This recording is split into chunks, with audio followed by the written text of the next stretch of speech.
Sveiki! Šodien mēs atrodamies Valmieras novadā zemnieku saimniecībās Pennes un Taurnieki 1. Un kopā ar mani šodien ir saimnieks Māris. Sveiki!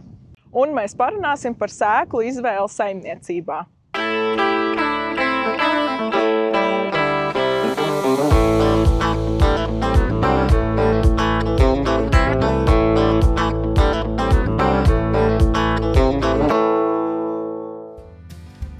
Ar Linas Agro sadarbojāmies ar abām saimniecībām jau vairākus gadus.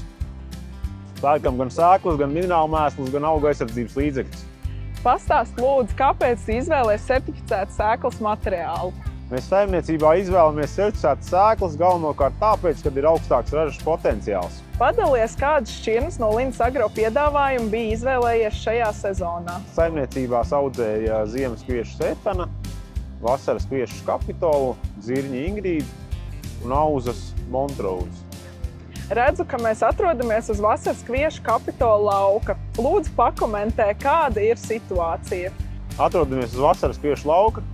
Vidējā raža varētu būt līdz 5 tonām. Graudu kvalitāte atbilst pārtikas prasībām. Skatīsimies, kurā.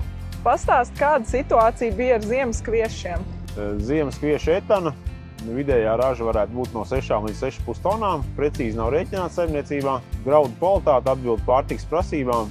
Vidējais proteīns aizvestajām kravām 12,3. Kādas ziemājas šķirnes izvēlēsies sēt šogad? Šogad arī no Linas Agro sēklu piedāvājuma esam izvēlējušies sēt Etanu un Balitus ziemas kviešus un ziemas rapšus, Dominatoru un Janušu. Paldies, ka dalījies savā pieredzē! Lai izdevies sējas laiks arī jūsu saimniecībās!